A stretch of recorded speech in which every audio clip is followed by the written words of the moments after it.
یقین جانیے اہل علم نے اس بات کو لکھا ہے کہ 12 نبی ایسے ہوئے ہیں کہ جن کے سروں پر نبوت کے تاج سجے تھے اور انہوں نے ہاتھ اٹھا کر دعا یہ مانگی، اے اللہ ہمیں اس پیارے نبی کا امتی ہی بنا دے۔ خود نبی ہیں لیکن آرزو کیا ہے، ہم ان کی امت میں شامل ہو جائیں۔ میں نے اور آپ نے کوئی آرزو کی، کوئی تمنا کی، کوئی منت مانی، کوئی دریاب، کوئی دیگ بانٹی، ہم تو بس پیدا ہی ہوئے تھے کہ والد صاحب مسجد سے قاری صاحب کو بلا لائے، اور بات بھی محبت کی تھی۔ انہوں نے شرف سمجھتے ہوئے دونوں ہاتھوں سے اٹھا کر کان قریب کر کے کہا، مبارک ہو تو بھی اسی آقا کا غلام بن کے آ رہا۔ تو پھر میں کیوں نہ کہوں، شاہوں سے ملا ہے نہ تونگر سے ملا ہے، شاہوں سے ملا ہے نہ تونگر سے ملا ہے، اللہ کا عرفان اسی در سے ملا ہے، اوروں کو ملا ہے تو مقدر سے ملا ہے، مجھے تو مقدر بھی تیرے در سے ملا ہے۔ تو یہ میرا اور آپ کا فخر ہے، یہ میرا اور آپ کا اعزاز ہے۔ ساری زندگی سر سجدے میں رکھ کر تشکر کے کلمے پڑھے جائیں تو پھر بھی حق شکر ادا نہیں ہو سکتا ہے۔ آئیے چند لمحوں کے لیے میں محبوب علیہ السلام کی سیرت کے کچھ پہلو آپ کے سامنے رکھنا چاہوں گا، اس دعا کے ساتھ کہ اللہ تعالیٰ مجھے اور آپ کو قابل عمل باتوں پر توفیق عمل نصیب فرمائے۔ آپ جانتے ہیں کہ اللہ کے رسول صلی اللہ علیہ وآلہ وسلم کی جس وقت ولادت ہوئی تو 7 دن تک اپنی والدہ حضرت آمینہ سلام اللہ علیہ کا دودھ پیا۔ 8ویں دن یہ اعزاز دشمن اسلام ابو لہب کی کنیز سویبہ کو حاصل ہوا۔ اس نے حضور علیہ السلام کو دودھ بھی پلایا اور دیکھ بھال بھی کی۔ یہ چند دن کا دودھ تھا، یہ چند دن کی ہی دیکھ بھال تھی، لیکن میرے آقا نے سویبہ کے اس احسان کو بھی پوری زندگی یاد رکھا۔ مکے میں تھے تو میری ماں کہہ کے پکارا کرتے، مدنی دور آیا تو یہاں مدینے سے ان کے لیے کپڑے بھی بھجوایا کرتے اور رقم کا بھی بندوبست کیا کرتے۔ یہ ہے شریعت، یہ ہے سیرت جو میرے حضور لے کر آئے۔ میرے حضور تشریف فرما تھے، دور سے ایک بوڑھی خاتون کو اپنی طرف آتے دیکھا۔ آقا کریم علیہ السلام کی نظر پڑی تو میرے حضور اٹھ کھڑے ہوئے، میری ماں پکارتے ہوئے اور دوڑ لگاتے ہوئے ان کے قریب پہنچے، پھر کندھوں سے وہ چادر اتار کر نیچے زمین پر بچھا دی جسے میں اور آپ کائنات کا قیمتی اثاثہ سمجھتے ہیں۔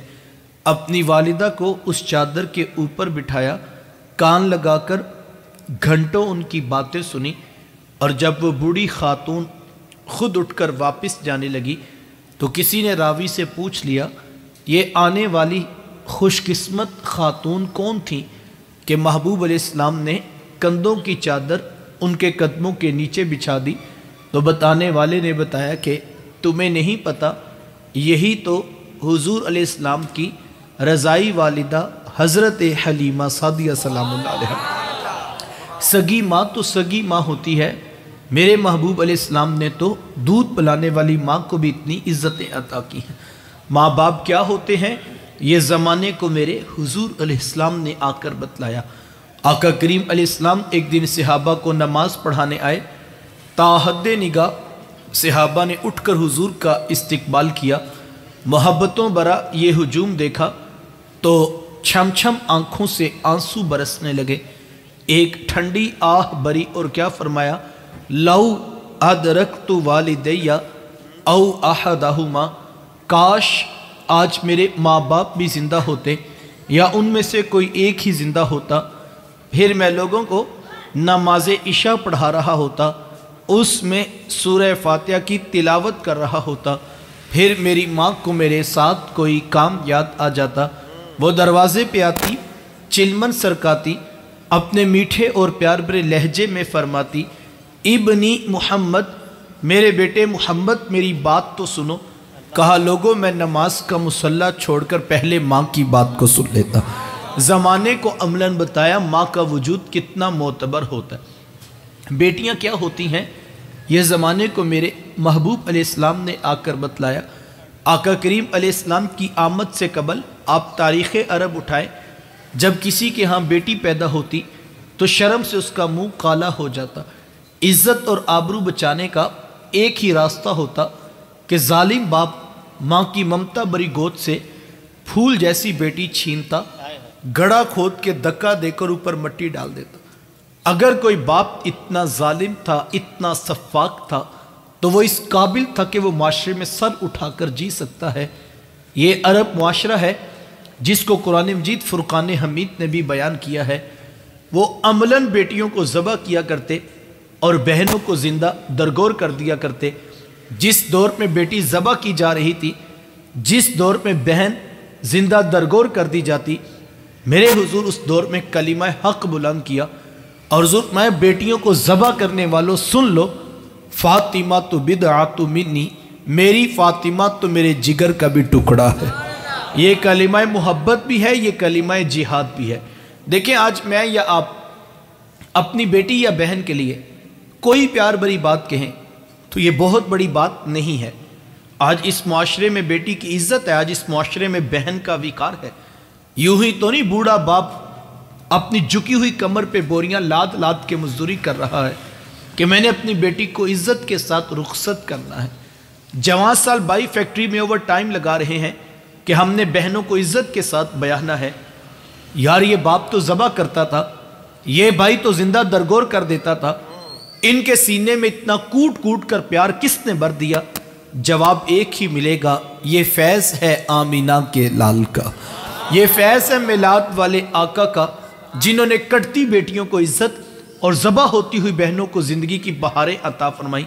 آقا کریم علیہ السلام ایک دن گھر تشریف لائے تو ام المومنین حضرت سیدہ عائشہ صدیقہ رضی اللہ تعالی عنہا عرض کرتی ہیں کہ حضور آج بڑا عجیب واقعہ ہوا۔ حضور فرمائے عائشہ آج کیا ہوا؟ عرض کی حضور ایک حبشیہ نایاب عورت آئی اور اس نے آ کر دروازے پر صدا لگائی۔ میں نے گھر میں تلاش کیا کہ کوئی چیز مل جائے تاکہ میں سائل کو صدقہ کر دوں۔ تلاش بسیار کے بعد مجھے صرف ایک کھجور ملی اور میں اس کو وہی صدقہ کر دیا۔ حضور اس نے اس کھجور کے 2 ٹکڑے کیے، ایک دائیں جانب والی بیٹی کو کھلا دیا اور ایک بائیں جانب والی بیٹی کو کھلا دیا۔ حضور ماں خود بھوکی تھی، اس کا اپنا پیٹ بھی کمر سے لگا ہوا تھا، لیکن اس نے خود کچھ نہیں کھایا اور سب کچھ اپنی بیٹیوں کو ہی کھلا دیا۔ یہ کہتے کہتے ام المومنین آبدیدہ ہو گئیں، آنکھوں میں آنسو آ گئے۔ تو حضور میں سنو عائشہ، اگر کل قیامت کے دن ان بچیوں کی ماں کو جہنم میں جانے کا حکم ہو گیا تو یہ بیٹیاں ہی درمیان میں آڑ بن کے کھڑی ہو جائیں گی کہ مالک ہم تو اپنی ماں کو جہنم میں نہیں جانے دیں گی، اللہ ان بچیوں کی سفارش قبول کر کے ان کی ماں کو جنت عطا کرے گا۔ کہاں بیٹیاں باعث شرم و ننگوار سمجھی جاتی تھی، کہاں بیٹیاں ہی دخول جنت کا سبب قرار پائیں۔ خود فرمایا جس کو اللہ نے 2 بیٹیاں یا 2 بہنیں عطا کی، پھر اس نے ان کی پرورش کی، ان کی تربیت کی، یہاں تک کہ ان کا نکاح کر دیا اور پھر پیچھے سے بھی اس نے خیر خبر رکھی، تو میرے حضور فرماتے اتنا خوش قسمت شخص ہے کل قیامت کے دن میرے اتنے قریب ہوگا جتنی یہ 2 انگلیاں آپس میں قریب ہیں۔ یہ اعزاز، یہ تکریم کس کو ملے گا؟ جس نے بیٹیوں سے وفا کی ہوگی۔ میں نوجوانوں سے بالخصوص کہنا چاہوں گا، اگر اللہ نے تمہارے کندھوں پر 2 بہنوں یا 2 بیٹیوں کی ذمہ داری ڈالی ہے، ان کو بوجھ نہ سمجھنا، ٹینشن نہ لینا، فکر مند نہ ہونا۔ جس رب نے بیٹیاں دی ہیں اس نے ان کے مقدر بھی لکھے ہیں۔ یہ تم اور میں خوش قسمت ہیں کہ جس نے مقدر لکھے ہیں وہ سعادت ہمارے ہاتھ میں رکھ دی ہے۔ ہم اگر ان سے وفا کریں، ہم ان سے محبت کریں تو اللہ ہمیں کل کتنا بڑا جگ۔ میں مانتا ہوں اس دور میں 2 بہنوں کی ذمہ داری نبھانا بڑا مشکل کام ہے، 2 بیٹیوں کی ذمہ داری نبھانا بڑا مشکل کام ہے۔ ایک طرف مہنگائی کا بڑھتا ہوا طوفان اور دوسری طرف لڑکے والوں کی طرف سے جہیز کی لمبی لسٹ کی ڈیمانڈ۔ یہ میرے معاشرے کا ستم ہے، میں مانتا ہوں اس بات کو، لیکن میں تمہیں کہنا چاہوں گا محنت کر لینا، مزدوری کر لینا، اوور ٹائم لگا لینا، دوسرے شہر میں جا کے بہنوں کے لیے عزت اور وقار کی راہ اختیار کرنے کے لیے ان کے سر پہ شفقت کا ہاتھ رکھنا، ان کی پیدائش پہ منہ نہ بسورنا، خوشی اور مسرت کا اظہار کرنا۔ اگر تم اس کام میں وفادار نکلے، اگر تم اس کام میں ان کے سر پہ شفقت کے ہاتھ رکھے، اتنا بڑا کام ہے۔ اگر تم نے ان سے وفا کی اس کی رحمتوں سے بعید نہیں، کل اس ایک عمل کی وجہ سے تمہیں محشر کے میدان میں انگلی سے پکڑ کر محبوب کے ساتھ کھڑا کر دیا جائے کہ یہ وہ شخص ہے جس نے بیٹیوں سے وفا کی تھی، یہ وہ شخص ہے جس نے بہنوں کے سروں پہ شفقت کے ہاتھ رکھے تھے۔ بہنیں کیا ہوتی ہیں یہ زمانے کو میرے محبوب علیہ السلام نے آ کر بتلایا۔ آپ جانتے ہیں آقا کریم علیہ السلام کا نہ کوئی سگا بھائی تھا اور نہ کوئی سگی بہن، میرے حضور در یتیم ہیں، لیکن جب رضاعت کا شرف عطا کرتے ہوئے میرے حضور حضرت حلیمہ سعدیہ سلام اللہ علیہا کے ہاں تشریف لے گئے تو آپ جانتے ہیں کہ ان کی ایک بیٹی تھی جن کا نام شیمہ یا شیمہ بتایا جاتا ہے۔ وہ رشتے میں حضور علیہ السلام کی رضائی بہن لگتی تھی۔ قبیلہ بنو سعد کے رواج کے مطابق شام کو جب مائیں کھانا پکانے لگتی تو بہنیں اپنے بھائی گود میں اٹھا کر باہر کھلے میدان میں لے آتی۔ ہر بہن کی گود میں اس کا بھائی ہوتا اور وہ اپنے بھائی کے حسن کے قصیدے پڑھ رہی ہوتی۔ اگر کسی کے بھائی کا رنگ کالا ہوتا تو وہ کہتی رنگ کالا ہے تو کیا ہوا، میرے بھائی کے نقوش دیکھو کتنے خوبصورت ہیں، اس کی اٹھی ہوئی ناک، اس کی جیل جیسی خوبصورت آنکھیں تو دیکھو کتنی پیاری ہیں، تو وہ نقوش کو معیار حسن قرار دیتی۔ اور اگر کسی کے بھائی کا رنگ گورا چٹا ہوتا تو وہ کہتی جناب رنگ نہیں تو کچھ نہیں، حسن تو ہوتے ہی سارا رنگت میں ہے، میرے بھائی کا رنگ دیکھو کتنا گورا چٹا ہے۔ تو یہ بحث مباحثہ چل رہا ہوتا اور کوئی بہن بھی ہار ماننے کو تیار نہ ہوتی۔ اتنے میں ایک سمت سے حضرت شیمہ اپنا ویر محمد اٹھا کے لے آتی اور کہتی ذرا میرے ویر کا مقابلہ بھی تو کرو نا۔ تو وہ کہتی نہیں نہیں شیمہ تیرے ویر کا مقابلہ تو نہیں نا، تیرا تو ساروں کا ہی سردار لگتا ہے۔ کتب میں آتا ہے حضرت شیمہ کا سر فخر سے بلند ہو جاتا اور وہ حضور علیہ السلام کو سینے سے چمٹا لیتی اور دعا دیتی ربنا اب کلانا محمدہ، شاءاللہ میرے ویر محمد کو نظر نہ لگے۔ آج میں دیکھ رہی ہوں بچوں کا سردار ہے، کل اپنی آنکھوں سے دیکھوں جوانوں کا بھی سردار بنے۔ زندگی کے لیل و نہار گزرتے گئے، حضرت شیمہ کی شادی ہوگی۔ مدنی دور کی کہانی ہے اور اتفاق یہ ہوا کہ جس قبیلے میں حضرت شیمہ کی شادی ہوئی تھی حضور علیہ السلام کے صحابہ کی لڑائی اور جنگ اسی قبیلے کے ساتھ ہوئی۔ ان کے کچھ بندے قتل کر دیے اور کچھ کو قیدی بنا کر صحابہ اپنے ساتھ لے آئے۔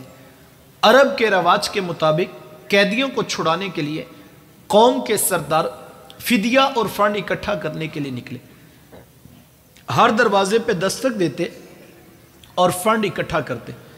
چلتے چلتے حضرت شیمہ کے دروازے پر بھی پہنچ گئے، دستک دی تو پوچھا کون؟ کہا قبیلے کے سردار ہیں، فنڈ اکٹھا کر رہے ہیں، تم بھی اپنا حصہ ڈالو۔ پوچھا یہ فنڈ کس لیے اکٹھا ہو رہا ہے، یہ رقم کیوں جمع کی جا رہی؟ تو کہا مدینے میں ایک شخص ہے ادعائے نبوت رکھتا ہے، اس نے ہمارے لوگ پکڑ لیے ہیں، ہم نے اپنے قیدی چھڑانے ہیں۔ تو پوچھا کہ اس کا نام کیا ہے؟ کسی کی زبان سے بے ساختہ نام نکل گیا، محمد صلی اللہ علیہ وآلہ وسلم۔ ایک عرصے کے بعد حضور علیہ السلام کا نام سنا تو آنکھوں میں آنسو آ گئے۔ کہا انہوں نے تمہارے بندے پکڑے؟ کہا ہاں انہوں نے ہمارے لوگ پکڑے۔ کہا پھر فنڈ اکٹھا کرنا چھوڑو، صرف مجھے ساتھ لے چلو۔